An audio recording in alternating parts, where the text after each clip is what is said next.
Hello, नमस्ते, राधे कृष्णा। आपके लिए एक और रीडिंग लेके आई हूँ, जिसका टॉपिक रहने वाला है आपने अपनी बुद्धि विवेक से थर्ड पार्टी को पछाड़ दिया। तो कैसे आपने थर्ड पार्टी से को पछाड़ा और क्यों बौखला उठी आपकी थर्ड पार्टी, सारा कुछ देखेंगे। बौखला भी रही है या नहीं, या शांत है या खुश है, या जो आपने जो नियम अपनाए अपने जीवन में वो कारगर हो रहे हैं या नहीं, सारा कुछ खुलासा होगा आज टैरो कार्ड के माध्यम से। जनरल रीडिंग है, ज़रूरी नहीं आपसे रेजोनेट हो जाए। ओके, तो पहली बार आए हैं जल्दी से सब्सक्राइब करो, मेल फीमेल दोनों के लिए यहाँ पर रीडिंग समान है। अपनी अपनी एनर्जी को सेंड करो कमेंट्स के माध्यम से, सब्सक्राइब करके, लाइक करके, शेयर करके, जैसे भी चाहे अपनी एनर्जी को आप भेज सकते हैं, जिससे कि आपकी भी एनर्जी यहाँ पर पिक होके रीडिंग हो सके। देखो, दिए हुए नंबर पे आप पर्सनल रीडिंग करा सकते हो। ये नंबर जो है व्हाट्सएप नंबर है, सिंपल कॉल नहीं लगेगा। व्हाट्सएप पे आप मैसेज छोड़ सकते हैं, अपनी रीडिंग करा सकते हैं। पर्सनल रीडिंग फ्री नहीं है, यही सोचकर मैसेज करेंगे तो वहाँ पर आपको फ़ीस बता दी जाएगी। बहुत ज़्यादा फ़ीस नहीं है कि आप पे नहीं कर सकते, आसानी से आप फ़ीस को पे कर पाएंगे। ठीक है, तो कार्ड मैंने शफल कर लिए हैं, जानने की कोशिश करते हैं। देखो, यहाँ पर अगर मैं बात करूँ आपकी बुद्धि विवेक की, तो आपकी बुद्धि विवेक जो है, एक टाइम ऐसा आया था कि काम करना ही बंद कर दिया था आपके दिमाग ने। देखो, जब हद से ज़्यादा किसी के ऊपर प्रेशर होता है तो क्या उसका दिमाग काम करता है? नहीं। आपके ऊपर मुसीबतें ऐसी आईं, ऐसे ऐसे हालात आकर खड़े हो गए सामने। किसी के भी जीवन में ये जो हालात आपके लिए आपके ऊपर गुजरे, है ना, अभी मैं बताऊंगी ये कितना आपसे रिजोनेट होता है, किसकी ये एनर्जी है, कमेंट्स करके बताना ज़रूर आप कि जो हालात आपके ऊपर गुजरे उसमें किसी के अभी बुद्धि विवेक काम नहीं करता। लेकिन आपने जिस तरीके से खुद को संभाला, अब हालात ये थे कि एक तरीके से आपको पूरी तरीके से पागल करने की कोशिश की गई। अगर आपसे कोई बात कही गई और आपने वो बात दोहराई कि इस तरीके की बातें हुई हैं, तो वहाँ बिल्कुल सिरे से नकारा गया, कहीं नहीं, ये बातें कहाँ से हुई, ये बात तो आई ही नहीं, ये बात तो हुई नहीं कहीं से, ये खुद अपने मन से बात बना रही हैं या बना रहे हैं, इनका दिमाग काम नहीं कर रहा है, इसलिए ये ऐसी बातें कर रही हैं। ये अपने मन से बात बनाती हैं क्योंकि इसके दिमाग में कमी है। ऐसे टाइप के आपके ऊपर दोष आरोप होने लगे, घर परिवार की बातें आपसे छिपाई जाने लगी, आपको जानबूझ के परेशान किया जाने लगा, जिससे कि आप जो है अपना बुद्धि विवेक संतुलन जो दिमाग का है वो खो बैठें, या तो आप सुसाइड कर लें या किसी तरीके से इनके जीवन से निकल जाएं, क्योंकि आपके जो पर्सन थे वो थर्ड पार्टी में आ चुके थे। वो थर्ड पार्टी इनके घर वाले भी थे, इनके यार दोस्त मित्र भी थे, और ये थर्ड पार्टी जो है रोमांटिक पार्टी भी लाकर आपके सामने खड़ी कर दी गई। जब आपके सामने, है ना, आपने घर वालों वाली थर्ड पार्टी को झेला, उससे बहुत परेशान रहे, फिर उसके बाद आपने बाहर मित्र यार दोस्त सहेलियां इन सबको झेला, उससे आप परेशान रहे, लेकिन चलो कहीं हद तक। लेकिन आप कैसे इंसान हैं कि ठीक है तुम सबसे घुलो मिलो, ठीक है तुमने उनके पीछे मुझे पूछना छोड़ दिया, ठीक है कम से कम मेरे प्रति लॉयल तो हो, लेकिन जहाँ लॉयल्टी की बात आती है वहाँ गद्दारी जैसे ही आपके साथ हुई, आपने बिल्कुल इनका साथ छोड़ दिया।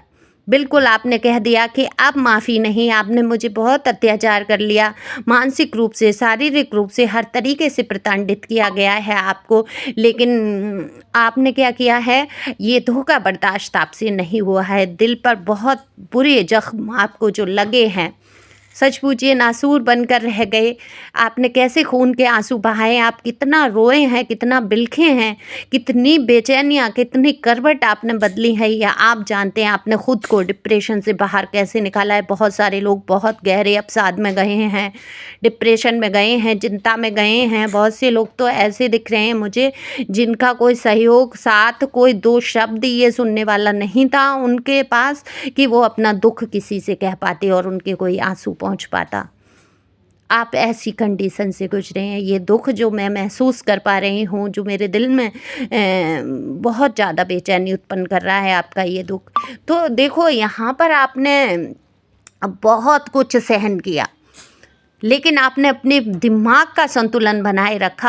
आपने बहुत रिश्ते को बचाने की हर संभव कोशिश की, आपने लड़ाई झगड़े किए, आपने मन्नतें की, आपने मुरादें मांगी, आपने ईश्वर के प्रसाद तक बोले, प्रसाद बोल देते हैं ना लोग कि हे भगवान ऐसा मेरा काम हो जाए, ऐसी मन्नतें तक मांगी हैं। कहते हैं ना मन्नत के धागे बांधे हैं आपने। आप जो भी कर सकते थे इस रिश्ते को बचाने के लिए हर संभव प्रयास किया, लेकिन आपने धोखा बर्दाश्त नहीं किया है। इस धोखे ने आपको तोड़ के रख दिया, लेकिन आपने अपनी बुद्धि विवेक से काम लिया। आपने बिल्कुल निकाल फेंका ऐसे लोगों को अपने जीवन से, आपने दूरी बना ली और आप दूर जाकर खड़े हो गए और शांत हो गए। आपने छोड़ दिया इन लोगों को इनके हाल पे। ये जो कर्मा गंदे संदे, ये गंदे ही संदे कर्मा हैं कि तुम किसी एक इंसान को, जो प्योर सोल्स इंसान है, जो ईश्वर की बनाई हुई संरचना है, उसको तुम कष्ट दे रहे हो। किसके लिए?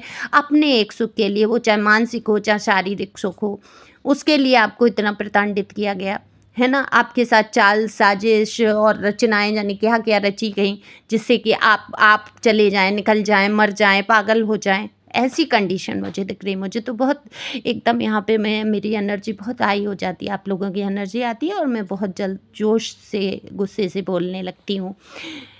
हालांकि गुस्सा नहीं है, पर दर्द ज़रूर होता है मुझे ये देखकर। तो बौखला उठी आपकी थर्ड पार्टी। आपने जिस प्रकार से शांति रखी, थर्ड पार्टी को ये उम्मीद थी कि इनके साथ आप कुछ गलत करेंगे ज़रूर, कुछ ऐसा देंगे, फिर आपको नीचा दिखाने का मौका मिलेगा, फिर आपको ख़त्म करने का मौका मिलेगा, किसी तरीके से आपको बदनाम करने का मौका मिलेगा, आपको नीचा दिखाने का मौका मिलेगा। पर ये संभव नहीं हुआ। हर प्रयास किया। जब आप शांत होकर बैठ गए हैं तो लोगों के सामने आपकी अच्छाइयाँ आई हैं, लोगों ने समझा है कि सच है क्या। थर्ड पार्टी का मुँह काला हुआ है, उसकी सच्चाई लोगों के सामने आ गई है।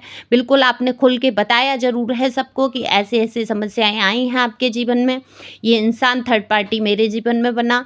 वो देखो आपकी सास, ननद, कोई भी हो सकते हैं घर परिवार के, या कोई भी, आप अपने हिसाब से लीजिए। आपको अच्छी तरीके से पता है कि आपकी थर्ड पार्टी क्या है। तो इस थर्ड पार्टी ने जीना तो बहुत मुश्किल किया है ना। एक तरफ आपके पार्टनर को भरती रहे, कान भर भर के भटकाया गया है। फीमेल की बहुत एनर्जी है मुझे। अब हो सकता है अगर आपकी पत्नी है तो उनकी कोई मित्र दोस्त ऐसी रही हो, क्योंकि यहाँ फीमेल एनर्जी है जो कि बहुत ज्ञान रखती है, बहुत दुराव छिपाव है, मन में बहुत सारी बातों को छिपाना है। आपके पर्सन के सामने भी अपनी पर्सनैलिटी को उजागर नहीं करती, उनके सामने अच्छा बनने की कोशिश है। और आपके पर्सन बहुत इनके बस में चलते हैं, पर्सन या पर्सनी बहुत कंट्रोल, बहुत मतलब सब कुछ जानते हुए कि इंसान ठीक नहीं है, हमारे लिए ठीक नहीं है, अच्छा नहीं सोच रहा है। ज़्यादातर मदर की एनर्जी दिख रही है मुझे। भाई हो सकता है, लेकिन अलग अलग सिचुएशन है। लेकिन अभी ये थर्ड पार्टी बौखला रही है, उसको ऐसा लग रहा है कि आपको जितना नीचा वो गिराना चाहती थी, दरअसल वो गिरा नहीं पाई। आपके पर्सन की नज़रों में बहुत गिराने की कोशिश की, लेकिन आपके पर्सन भी आपकी अच्छाइयों को समझते हुए नज़र आ रहे हैं। आपके पर्सन ने किया बहुत गलत है, लेकिन पीठ पीछे आपकी आज भी वो कहीं ना कहीं बुराई सुन नहीं पाते हैं। खुद कर लेंगे, खुद 50 गालियाँ दे लेंगे। वही आपके जैसा हिसाब है, सेम मिरर कर रहे हो एक दूसरे की एनर्जी, कि 50 गालियाँ दे लोगे आप अपने पर्सन को, मजाल है कोई दूसरा कह दे, मैं भी ना कह पाऊँ। ऐसी कंडीशन है, ऐसे आ जाते हैं कमेंट्स कभी कभी। तो ये आपकी एनर्जी होती है कि आप 50 गालियाँ खुद दे लेंगे, लेकिन जब उनका बुरा होगा तो आपको सहन नहीं होगा। उनके साथ कोई बुरी बात कहेगा उनके लिए तो आपको सहन नहीं होगा। और यही आपके पर्सन के साथ है कि वो 50 गालियाँ आपको दे लेंगे, आपके साथ बुरा बर्ताव कर लेंगे, मार पीट भी कर देंगे, ये जूतेबाजी हो जाएगी। लेकिन मजाल है कोई पीछे आपके बात कह दे, खुद कर लेंगे बुराई। लेकिन ये कह नहीं पाते हैं, जब बुराइयाँ होती हैं या कोई सिचुएशन ऐसी इनके सामने आती है तो ये बोल तो नहीं पाते, वहाँ हमें यहाँ मिला देते हैं, आपका फेवर पक्ष नहीं करते हैं। ये इनकी गंदी आदत है आपके पर्सनी की। ये फेवर पक्ष आपका बिल्कुल नहीं रखते हैं, लेकिन मन में इनको बहुत बुरा लगता है, क्योंकि मन जो है इंसान का, अंतरात्मा अच्छी तरीके से जानती है। देखो ये इंसान अच्छी तरीके से जानता है कि आप गलत नहीं हैं, सारी गलती इसकी है, इसने आपको दूसरों के सामने गलत दिखाया, आपकी जो अच्छाइयाँ थी उनको बुराई करके दिखा दिया, बता दिया, है ना। कुछ माइंड का भी मुझे दिख रहा है कि आपके पर्सन इमेजिन कर लेते हैं कुछ चीज़ों को और बोल लेते हैं। देखो ये माइंड की ही कमी होती है, इसमें इलाज काउंसलिंग की बहुत ज़रूरत होती है, लेकिन सामने वाले को इंसान को समझाए कौन, है ना। इमेजिन कर लेना किसी बात को कि आप ये बोलेंगे और वो बात आपने बोली भी नहीं हो और फिर भी तय कर लेते हैं ये आपने बोल दिया, ये आपने कर लिया, ऐसा हो गया। ऐसी सी इमेजिन पावर ला के और बातों को करना, तो ये एक तरीके के पागलपन की श्रेणी में आता है। ओके, दिमाग की प्रॉब्लम। तो ये पर्सन की रही, लेकिन थोपा आपके ऊपर गया कि आप इस तरीके की हरकतें करते हैं। लेकिन आप तो बहुत बुद्धिमान हैं, आपने बुद्धि विवेक से काम लिया है। बिल्कुल यहाँ पर जो भी कदम आप उठा सकते थे आपने कदम सारे उठाए हैं, पछाड़ कर रख दिया है। थर्ड पार्टी की बोलती बंद है, आपके प्रति कुछ भी नेगेटिविटी ये नहीं कर पा रहे हैं। यहाँ तक कि ब्लैक मैजिक भी आपके ऊपर असर नहीं करेगा। करने की बहुत कोशिश की गई है, लेकिन आपके पर्सन जो हैं उनका ऑरा वीक है, वो इस चक्कर में आए हैं और आपके पर्सन के ऊपर ये सारे बवाल हुए हैं। लेकिन आपको ये नहीं सोचना है कि आपके पर्सन ब्लैक मैजिक की वजह से ये बदल गए, आपसे प्यार नहीं करते। अरे कहीं ना कहीं उस इंसान की नीयत में भी खोट था। ठीक है, समझ गए? प्यार है, ठीक है, पक्ष अपने मन में करते हैं, ठीक है, ये कोई अच्छी बात नहीं है। ये कैसा प्यार है कि अपने इंसान की इज्जत नहीं कर सकते, उसकी पक्ष नहीं रख सकते, उसको छोड़ के थर्ड पार्टी में आप जा सकते हो? तो ये कौन सा प्यार है? फिर वही आपका आपस का हो मैटर, तो आप देख लीजिए। Thank you for watching my channel. Thank you angel, thank you God. हिम्मत और जज्बे के साथ आप आगे बढ़ें, काम करके कुछ ऐसा दिखाएं कि इनको पता चले कि आपके अंदर इतनी बुद्धि विवेक है कि आप कुछ भी कर सकते हैं। धोखा बर्दाश्त नहीं करेंगे, ये आपके जहन में बैठ चुका है। और बिल्कुल करने की ज़रूरत क्या है आपको सहन? आप में वो पावर है, आप में डिवाइन शक्ति है। ओके, उठ के खड़े हो जाओ, खुश रहो, मस्त रहो, आनंद से आगे बढ़ो। Thank you angel, thank you God, thank you प्यारे व्यूअर्स।